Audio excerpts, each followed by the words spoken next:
Hi, everybody. Welcome to Shisai Podcast, conversations between scholars from around the world who study childhood, youth, and related institutions historically. As an official production of the Society for the History of Children and Youth, you can subscribe to these shows through iTunes or Google Play. Written and visual materials associated with each episode are available at our website, shcy.org. Enjoy.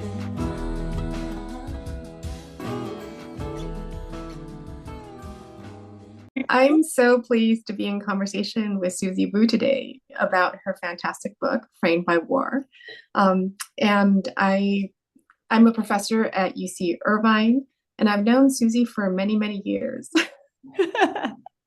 Thank you so much, Judy. Judy is also the Associate Dean of Humanities. She's the director of the Humanities Center.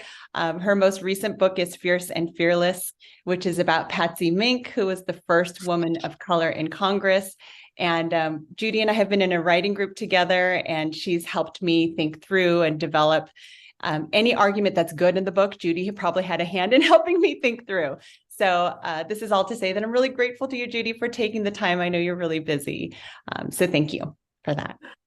Oh, it's a joy to be here. And I love your work. Even though I've read portions in draft form, it's just so beautifully written. It's so polished. It's so thoughtful. So I'm looking forward to our conversation. So I want to begin with how you begin the book, which is this really beautiful memory about Elvis passing away and your memories of your father. So could you say a little bit more about why you chose that moment and what it says about the Korean American experience? Yeah. So I opened the book with this memory of when I was really young. And, my father so I'm Korean American. I'm second generation. My parents were born in Korea. They both lived through the war, and they came to the United States in 1969. And, my dad is probably the biggest Elvis fan that I know. And I think that growing up, I never really thought too deeply about why this was. I never thought it was really odd. I just didn't draw any connections. And I think this is in large part because I never really knew to ask my parents about their experiences in Korea. And it really wasn't until I went to college and started learning about the Korean War, and I'd come home on the weekends and I would, start to ask them about their experiences. And this is when I learned about what happened to them in the war. So this is when I learned that for my mom, she was about 7 when the war began, and she lost her father and 2 sisters in the war. And North Korean soldiers killed her father, and they took her oldest sister. Another sister died from illness. And so my mom has all of this personal trauma connected to that war that I never knew of growing up. And then I learned from my father that he had a different experience. He was about 14 years old, and he spent a lot of time on US military bases. And this is where soldiers would give him chewing gum. And this is where he would find weathered copies of Look and Life magazine. And this is really where his American dream began. It was in the middle of this war that it really began. And so my father's connections to American culture, it really began with the war. And these are all things that I never knew. And I never knew to make these connections. I also never knew to ask. And to me, it was really, as I was doing this research, it really showed me just what a huge impact this had on my parents' lives in these really interesting ways. Yes, there was trauma, but yes, there was this American dream, and all of this is happening amidst the nightmare of war. And I think that moment was really, I don't know, it was very shocking to me, I think, to think about the depth of what it means that my father loved Elvis. These are all things that I never really thought through or knew to think through. Thank you so much for sharing that. I was thinking as you were speaking of how much people bring with them when they migrate across borders. And I think there's a tendency that's more recently challenged, but there's a tendency to think about life starting over when you cross a national border. But as you were sharing the experience of your father, he grew to love Elvis before he even came to the United States. Or the experiences of war that your mother experienced that remains with her. So I was wondering if you wanted to reflect a little bit more about, I think, this more transnational understanding of migration. Yeah. I think you're absolutely right. There's this assumption that as soon as a new immigrant arrives to this country, as soon as they step foot on American soil, somehow that past is detached. And of course, anyone who has immigrated knows that that is absolutely not the case. There are all of these ties. They're not always just kinship ties, but there are all of these memories and ties to the past and to the home country. And so for my parents, what was really interesting about talking to them about this is that, again, growing up, they never talked to me about this, mostly because the stories that they have are really difficult. And I think that these are probably stories that they may themselves not want to remember. But once we started talking about it, I was struck by how these memories were right there at the surface, and the details that they have of these moments were right there at the surface. And so if we think about the Korean War on the US side, this idea that the Korean War is one of the forgotten wars, one of America's forgotten wars, this is not a choice for people who are Korean. It follows them wherever they go. I'll never forget, I spent 4th of July, this was just a few years ago, and in my neighborhood, there are really big fireworks. I'm pretty sure they're illegal, but there are these big fireworks. So I invited, my parents were over and we were watching, and I was having so much fun. And my mom, her first comment was, "It sounds like war." And I just thought, that is her context. This is something that is always there for her. And so I do think that there are so many things that they will carry with them. And it's always just under the surface in a way that I don't think, for those of us who have not experienced war firsthand, recognize that these are the things that people carry with them. Yeah. Thank you so much. I wanted to read a statement from your introduction, which I think really encapsulates what you're arguing in your book. And I just want to hear you reflect a little bit more about that. Let's see. Though historical counts have left Korean children and women as a largely forgotten population of a forgotten war, they were essential to the work of the US military, government, and private sector in ways that both enabled American power and forced its unraveling. So it's such a beautiful and powerful statement. But I was wondering if you can say a little bit more about that sentence and how you think it reflects the work that you're doing in the book. Yeah, thank you. That's a big question. I think that one of the things that I realized when I started to conduct research for this project, one of the places that I started was the U.S. military archives. And so I looked at State Department records. I looked at military records at the National Archives. And what I found, there were two things there that really stuck out to me. One were the daily logs of the chaplains who were assigned to each of the Army units. So there are these chaplains who are assigned to each of the units that are stationed in Korea, and they kept these daily logs of activities of that unit.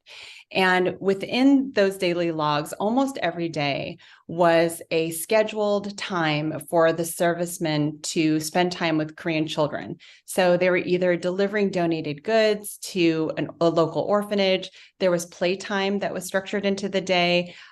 There was also events like Christmas events where the soldiers would go to an orphanage and the children would perform for the servicemen. And so that was interesting to me that this was built into their schedules on a day-to-day in their daily activities in non-combat moments.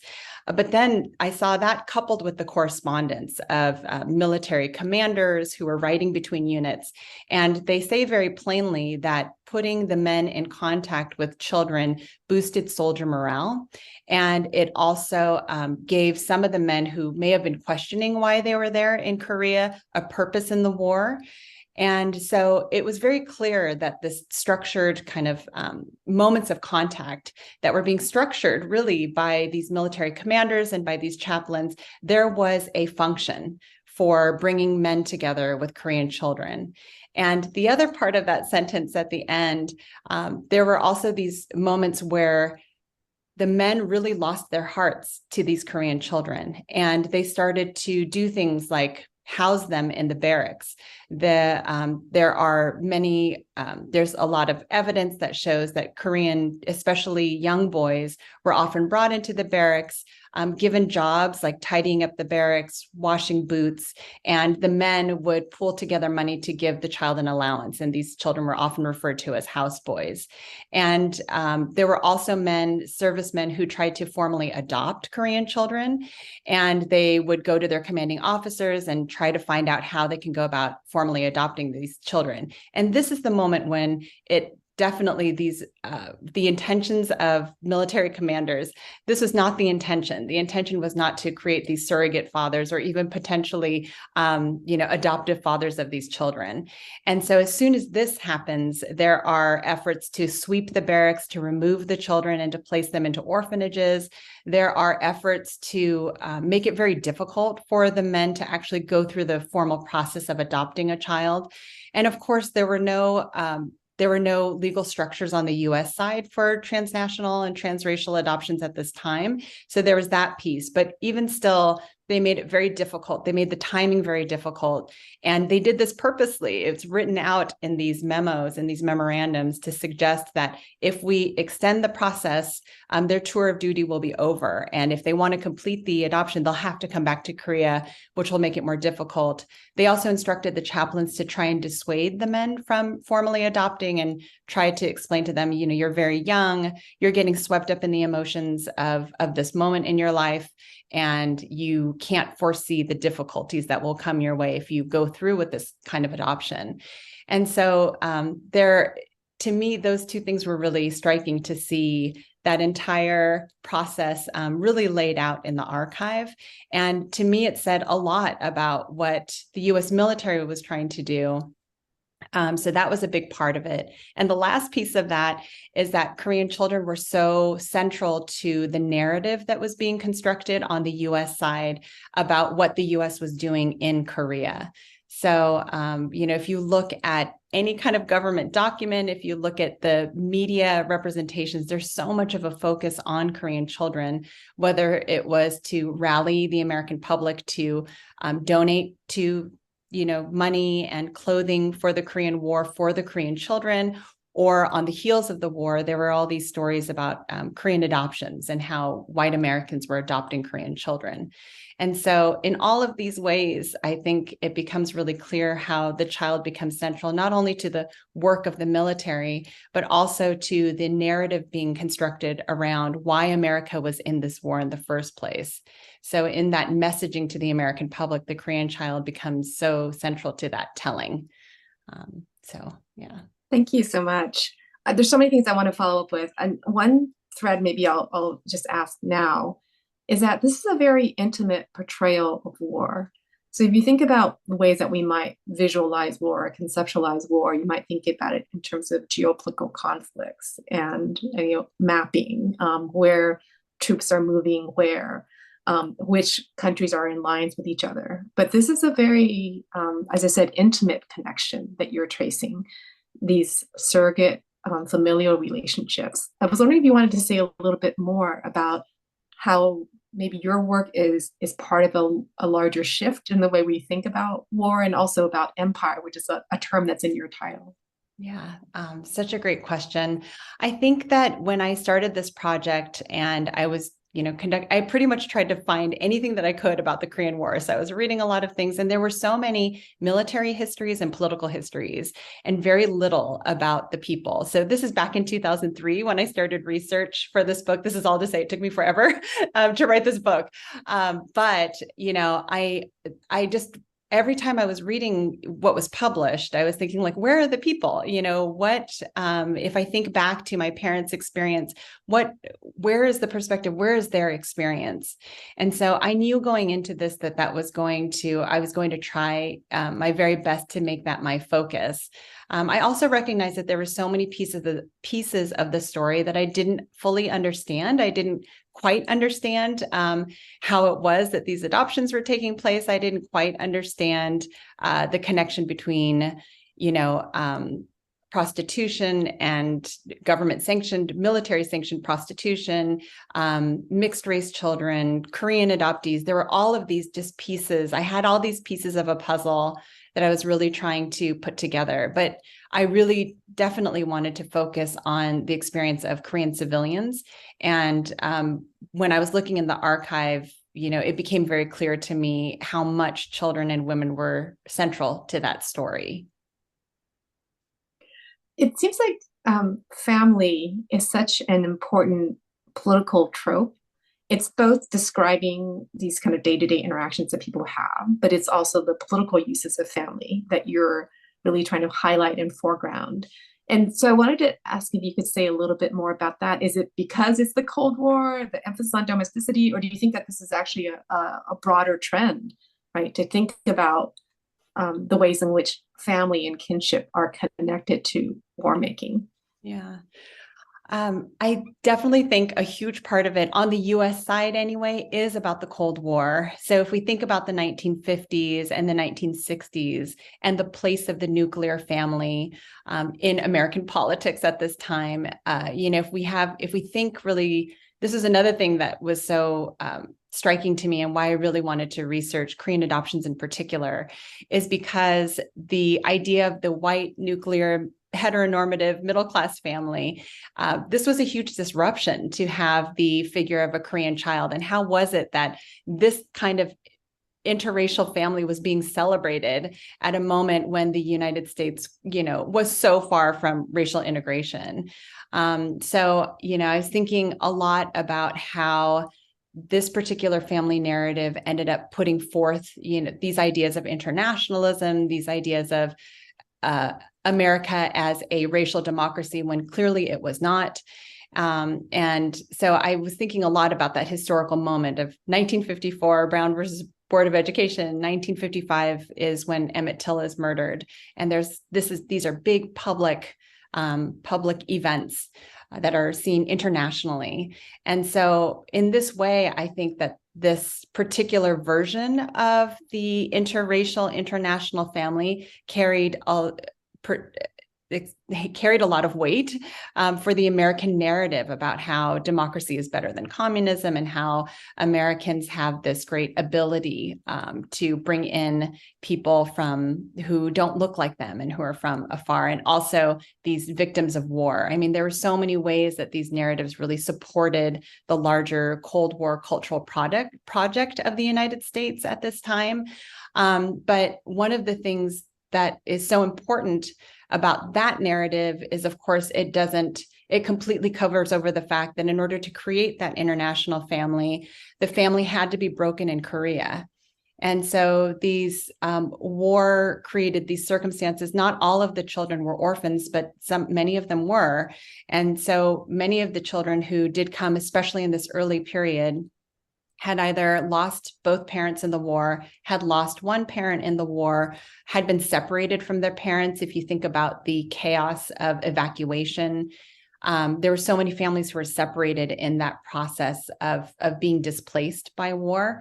And so some of these children were separated from their parents, and their parents were looking for them and couldn't find them. And many of them were sent to the United States before their parents had an opportunity to find them. So there are all these ways in which the creation of the interracial, international adoptive family on the US side, it required the breaking of the Korean family. And that brokenness of the Korean family is not something that you see on the US side in terms of US media. And that's one of the things that I wanted to highlight in the book, is these stories that we don't get to see, that we're not asked to imagine even. If we're to look just solely at the US kinds of sources, you don't get to see the Korean side and what happens to families on the Korean side. I definitely want to ask you a little bit more about that. But before that, I wanted to just pick up on something that you said, which is there's a dating of the model minority representation mostly to the mid-60s, although I think various scholars have been pushing it further back. And what you're just describing about the political uses of the Korean adoptee, the interracial family as a result of war, it seems like that is an earlier, an alternative reading, perhaps, of the model minority representation. I'm curious about what you think about that. Yeah, I definitely think so. The children that were, so in the 1950s, probably about upwards of 70% of the Korean adoptees coming to America were actually of mixed race parentage. They had a US serviceman father and a Korean mother. And while that story definitely appeared in the media through different transnational adoption advocates like Harry Holt, for example, who made these adoptions very public, and also was the one who was conducting many of these placements. The stories that you end up seeing in the mainstream media really focus on a quote unquote full-blooded Korean child and white adoptive parents. And in those images, you begin to see a pattern, and the pattern is often showing photographs of the child on his first day in America. And it shows him doing things like all these American things, watching television, talking on the phone, riding a carousel, dressed in Western clothing, a button-up shirt and khakis. This kind of representation really shows this idea of how these children could be shaped to become all-American. They're already well on their way to becoming American. And I think that the suggestion is that they will continue to grow up to be grateful to America. A lot of the stories focused on Korean adoptee boys.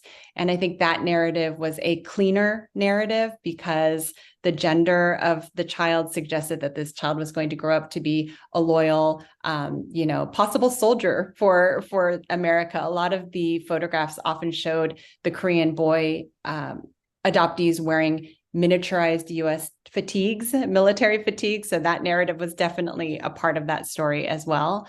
And so in these ways, in the public, the children were being constructed as these already very quickly assimilating little Americans in the making. And that definitely contributed to this model minority idea. And then if you look at the case records of social welfare workers at International Social Services, which is one of the large organizations that worked globally, actually, with children and women. If you look at their records, a lot of their social workers would note things about how the children are adapting, very easily. They're learning English very quickly. They like American food. But occasionally in those records, you often see things like cries very often, refuses to eat rice.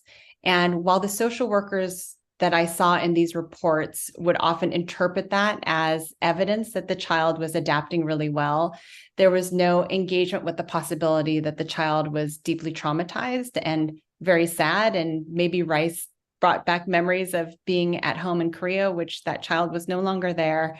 So I think that, even in the social welfare worker views as well, there was this idea that Korean children were adapting, but there wasn't a recognition about the trauma that they brought with them and the challenges that they faced in the still segregated neighborhoods that many of them ended up living in. Thank you so much for sharing that. One of the things that seems to appear throughout the book is this idea of visibility and invisibility. And I'm thinking about the sources that you're using. So you talk about the mainstream media representation versus perhaps the reality, right? Or these social service records and the ways in which the social workers are interpreting them versus the way that you are giving us an alternative perspective about what might be happening in those settings. What was sort of the challenge for you, I guess, to both be able to tell the story of American intention, but then also to be able to interpret and gain insight into Korean lived reality? There were so many challenges. So when I first started research for this project, the only documents that I had were these kind of top-down documents. So they were government documents, military documents. And it really wasn't until I was able to look at the case files that were located at the Social Welfare History Archives. It wasn't until I was able to look at the individual case study files that I was able to find these photographs that were, of course, unpublished photographs. And some of these I expand upon in the book. So I think one of the most moving photographs that I saw that really showed, that really made me think very deeply about what the children's experiences were, was in this one case file where there is an image of a Korean Black child. And there are 3 photographs, 2 photographs of him on the US military base. One, he's posing by a Jeep. Another one, he's posing by 2 Black American GIs. And then another one that's in a studio setting where he is sitting on the lap of who I'm assuming to be his mother, his birth mother. And if you look at the rest of the case study file, you learn that his biological father was an African-American GI who had returned to the United States, and he was trying to adopt his son. But his new wife did not want to adopt the child because she wanted to start her own family with him, with their own biological children. And so the adoption, this goes on for about 5 years, but the adoption does not happen with that particular family. And then the case closes. So it's unclear whether or not the child, maybe through a different agency, was placed with a family in the United States, or if he remained in Korea. But one thing about that photograph, the studio photograph of him and his mother, it shows that by this point, he looks to be about 12 years old. In the beginning of the case file, he's about 5 or 6. So in this studio, so that tells me that this is a photograph that was taken later. And he's big, and he's sitting on his mother's lap, and they're both looking in different directions. Neither are smiling. I don't think smiling was a common thing in photographs until more recently. But still, there was this weight to that photograph. And when I saw that, by that point, I had pieced together a lot of the pieces of the story, and it made me realize that there were so many possibilities that were foreclosed. There were all these things that he was not going to be able to experience. Chances are he wasn't going to be able to stay with his mother. If he stayed in Korea, he was going to face ostracism, which was the case for many mixed race children, especially children who are Korean Black. If he was adopted to the United States, he would face that discrimination as well in the United States. And either way, I couldn't help but think that what this photograph meant was that this was one moment where they were together, but that in the future moments, they would likely be apart. And it's that weight of these private photographs that really, that I did want to talk about, because again, these are the kinds of stories or perspectives that we're not often asked to see, or that the American public was really not asked to even consider based on the stories that they were being told about Korean adoptions at this time. The other group of private photographs, or the erasure of children's perspectives that I saw, was in the wartime orphanages in Korea. So I was able to look at registry files, which is the photographs, the headshots of children who were being admitted or brought to the orphanage. And when you look at all of these photographs, they're all uniform. I think about the years, some of the registries that I looked at dated back to 1955 and 1956. So the war has just ended. And I was thinking about what it meant for the children to be brought to the orphanage, asked to sit in this specific position. All of these images are, the perfect headshot of the children.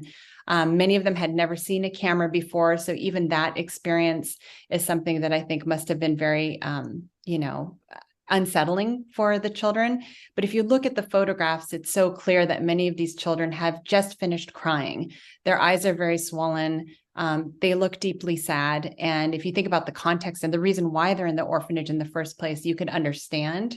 They're very young and probably too young to understand the politics of the war, but they're definitely not too young to experience trauma. And that really comes through in all those photographs that I saw in the orphanage registries in Korea.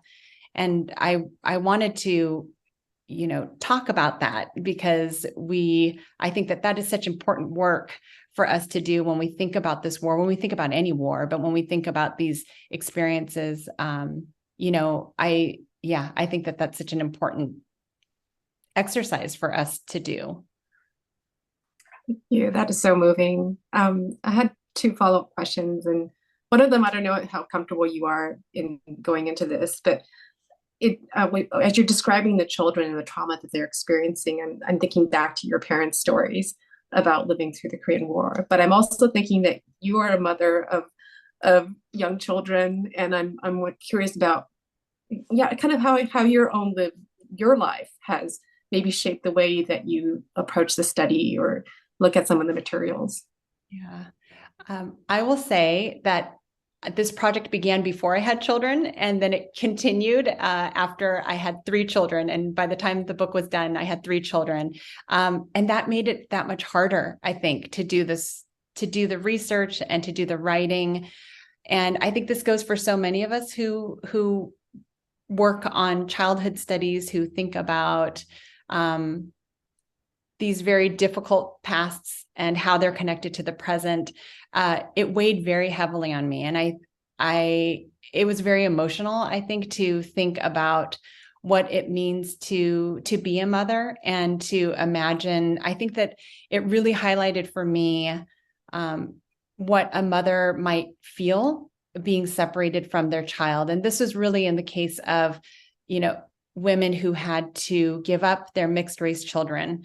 So these are women who I thought so much about what it would mean for a Korean mother to try to raise her mixed race child amidst poverty, amidst discrimination in Korea, and then to finally have to relinquish that child to adoption because they weren't able to do it. And I was thinking about, what does it mean then if your child, by that point, is someone who, of course, you've done your best to raise and you've been with that child for years at this point. Separation would be difficult at any point, but I can't even imagine what it would be like to have a child who's 7 or 8 or 9 or 10, which is the age of one of my children when the book was finished.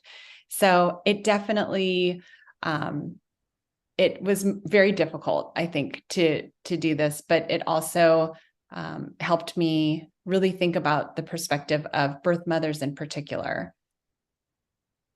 Thank you. I was also thinking that, so this is something you mentioned earlier, and also you'd write about in your book, is that it's difficult to do oral histories on this topic. And it seems like that is a go-to methodology for historians who don't necessarily find materials in the archival record. But I think there's lots of reasons why oral history would be very difficult. So I was wondering if you wanted to reflect a little bit more about that. Yeah.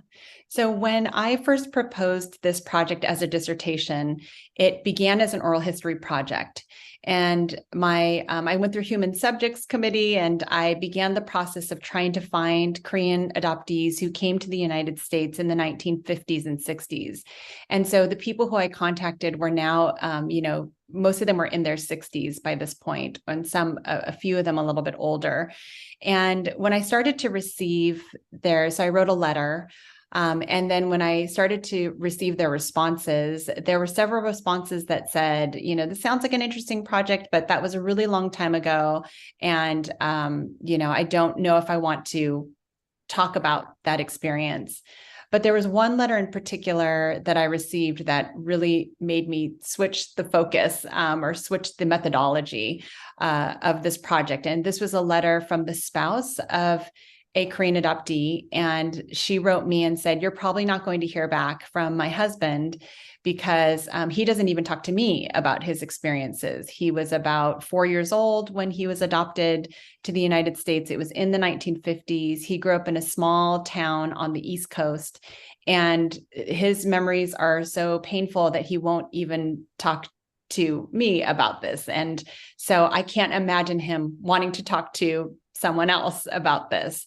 And I think that letter really made me realize, it made me really nervous about asking people to conjure these memories. It also made me question my subject position as well, as someone who did not live through the war, as someone who is not an adoptee. I began to really question whether it was really my place to ask these kinds of questions.